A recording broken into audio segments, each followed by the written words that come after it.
Welcome to Shah's IAS Institute, looking at current affairs for 1st October 2016. We have picked up 10 items from today's newspaper. Generally, the Hindu newspaper is picked up for all the important articles. These articles are: Pakistan still in denial on India's LOC action. Supreme Court gives last chance to Karnataka to release Kaveri water. Patna High Court quashes Bihar's prohibition law. Another jolt to Pakistan as Sri Lanka pulls out of SAC Summit. Tamilnadu tops list of endemic flowering plants. Duterte likens himself to Hitler, wants to kill millions of drug users. He is the premier of Philippines. UN sounds alarm bells on Boko Haram crisis. Boko Haram is a terrorist organization present in Nigeria. Saudi warns of blowback over 9/11 law, a new law which the Senate has just finalized. India may consider Iran's plan to develop Chabahar port. And finally, commodities trading may open to foreigners. Let's look at each of them one by one. The first news item, as we saw yesterday, the surgical strikes which took place across the LOC, attacking terror launch pads by India. Pakistan is in denial mode. It says no such operation took place. It was only general firing across the LOC which took place. So they do not want to accept it. Though we see that activities are taking place, Pakistan immediately called for a National Security Committee meeting. The cabinet meetings have been called. A special session of Pakistani Parliament has been called. Even states have been called in to give their suggestions on what should be done for the situation across LOC. But still they say no such action took place by India. So that is there. Anyway, the next news item is about Supreme Court giving last chance to Karnataka to release Kaveri water. Now, Kaveri water river is a river flowing through Karnataka and Tamil Nadu and flowing out into Bay of Bengal. So this is a river shared between the two states. The river basin extends even to Kerala and Puducherry. So this Kaveri water sharing is a dispute. Even a tribunal had been set up on this, Kaveri River Water Dispute Tribunal. It gave its award in 2008, in which it said that Tamil Nadu would get 419 TMC feet of water, Karnataka 270, Kerala 30 and Puducherry 7. This order had also been challenged by not just Karnataka but also Tamil Nadu. Neither were satisfied. Tamil Nadu gets a major share because it has historically been dependent on the water from Kaveri and that has developed its rice fields all across in this basin and they depend on this water. So if Karnataka now builds up dams and blocks the water, then Tamil Nadu would suffer. So Tamil Nadu anyway has a bigger share and still wants more, and Karnataka doesn't want to give anything, not even this much, to Tamil Nadu. This case went ahead. Both of the states, after the tribunal award, appealed to the Supreme Court. Supreme Court looked into the matter. Even tribunal said that you should set up Kaveri River Water Management Board. But this has not been done by the centre. Again, the Supreme Court in its present order has also ordered the centre to take action on this and set up this board immediately, bringing in members from all three concerned states and one union territory. So that is the order. And it has said immediately release water. Even earlier, Supreme Court asked Karnataka to release water, but Karnataka did not take any action. It refused to obey the order. It called for an all-party meet also and decided amongst themselves, they decided that Karnataka's stand would be not adhering to the Supreme Court order. So now Supreme Court have given them a warning. You release 6,000 cusecs of water to Tamil Nadu between 1st to 6th October, and if you don't, then you face the wrath of the law. They've called in Article 144, under which the Supreme Court order has to be followed by all. And if they don't, then they will face the consequences. So it's a threat which the Supreme Court has now given to Karnataka. We'll wait and watch what happens in this too. Next article is about Patna High Court quashes Bihar's prohibition law. Bihar Chief Minister Nitish Kumar came up with a new law. The Bihar Parliament passed this law. Even recently it passed an amendment. So prohibition basically means banning liquor.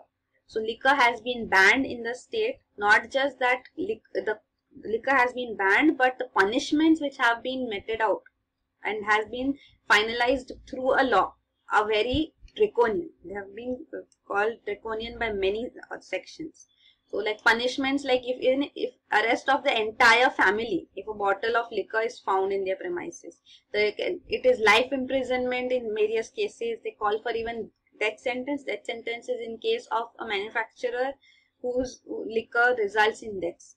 So the law is called draconian. Even they can arrest at, police or excise department can send anyone found with liquor bottle in his house or residential compound to jail for 10 years. So the laws are draconian. That is why the Bihar High Court, Patna High Court presently has called this law illegal. So let's wait and watch what happens ahead in this too. Presently the law stands correct. Then next article is about SAC Summit.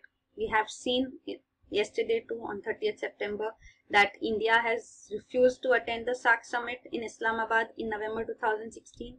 Along with India, other members, Bangladesh, Afghanistan and Bhutan have also decided they will not attend the SAC Summit.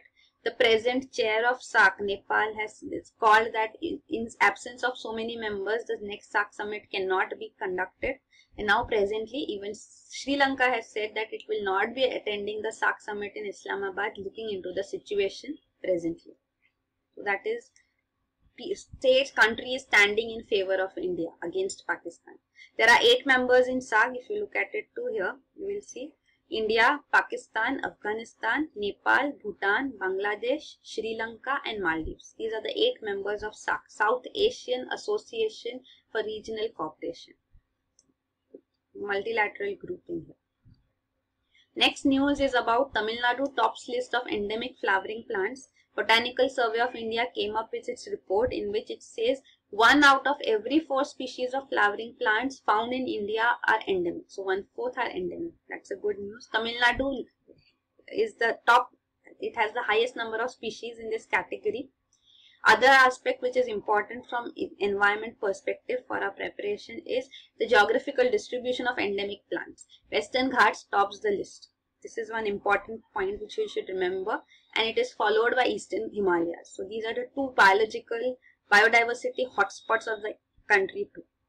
Next is another important part which you should remember is this Nepenthes khasiana. This is a endemic species, a insectivorous plant, a plant which can gulp in insects. So in an insectivorous plant which is found endemic to India and found only in India, and that too only in certain areas, and as its name says khasiana, it is found in Khasi Hills of Meghalaya.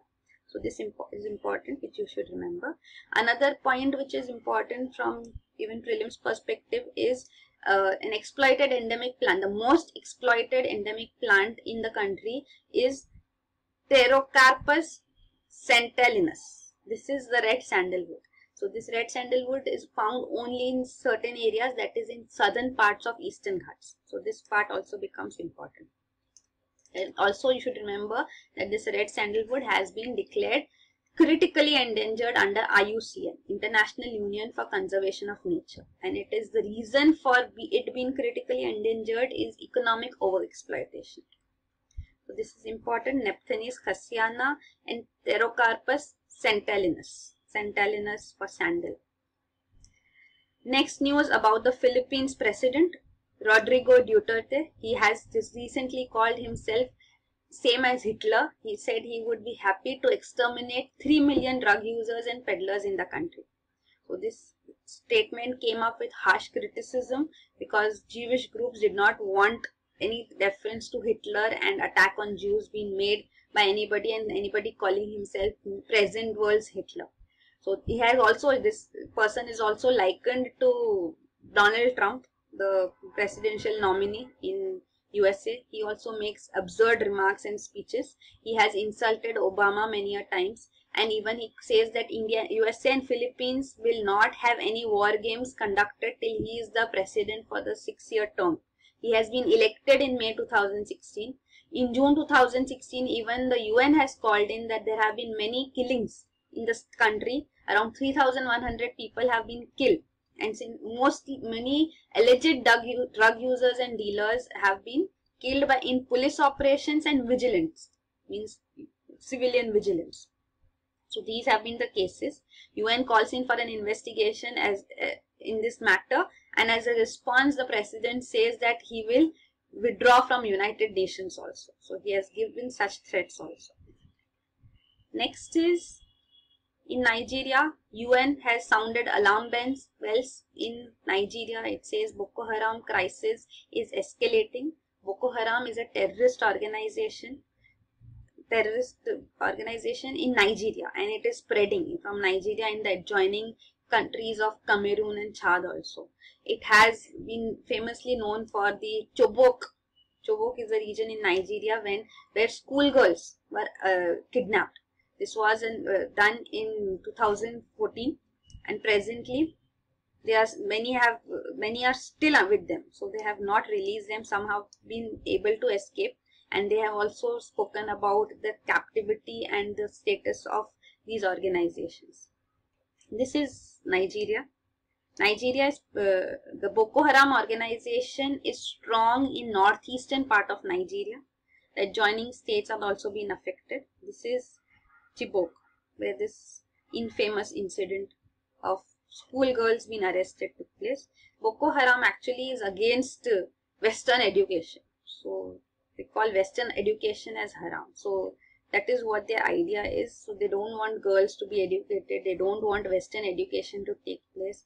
And of course they have those old ways of terrorists, the way they attack people and carry terrorist attacks in various places, and they are spreading. And UN has called for relief and assistance in this matter. The aid is coming very slow, and now presently UN makes another call to bring in aid for this region. Next news is about this Justice Against Sponsors of Terrorism Act, JASTA Act, which has been passed by the US Congress recently, and Barack Obama had vetoed this. Still Congress supported it, overriding the veto power of the president by a special majority now, and they have passed this act. The idea is that in this act, Justice Against Sponsors of Terrorism means victims of terrorism in USA can sue governments who have been confirmed involved in terrorist attacks. So if there is any aid from any national government that such terrorist attack has taken place and a US citizen is involved, he can sue in the courts of USA against that government also. Saudi Arabia has come up strongly against this. They say that this will result in affecting the sovereignty and immunity of the sovereign in various countries. So that is the call being made presently. Next is about Iran. Iran has called presently to asking India whether it will be prepared to develop Chabahar airport in this Chabahar region here. Chabahar is very close to Gwadar. Gwadar, if you know, is a port in Pakistan which China is developing, and Chabahar is a port in Iran which India is assisting in. Chabahar, you should remember, is the only port of Iran which is in the Gulf of Oman, connecting it to the ocean. So it's an oceanic port. All other ports are in the Persian Gulf, and Iran is having problems with Iraq. Iran-Iraq war also took place. Another problem. So it wanted to develop a port which is beyond this Persian Gulf region, which is here. So Chabahar is the port for that matter. And also Iran was facing sanctions from USA. That's why, though talks had been taking place between India and Iran for development of Chabahar port for long, finally the agreement was signed recently after USA removed sanctions from Iran. US-Iran deal took place, and now the Chabahar port will be developed as per the agreement in May 2016. Presently, the news is about that if Iran asking India if it will be ready to develop even an airport. It has a functional airport there, but it wants to develop it further and seeking assistance from India whether it would be interested. So it is a strategic location too. India is interested in this because it will give it direct access to Iran, Persian Gulf region, and also Afghanistan, bypassing Pakistan. So that is the reason for our interest here. The last news. Commodities trading may open to foreigners. SEBI has taken over Forward Markets Commission. So Forward Markets Commission has been merged with SEBI. This happened a year ago. It has been 1 year since, and now SEBI is asking RBI's permission whether commodities derivative market can also be open to foreigners. It needs this approval because under FEMA Act RBI approval is required. The two major commodity exchanges you can see are MCX and NCDX, and MCX takes over 90% of the market share, right?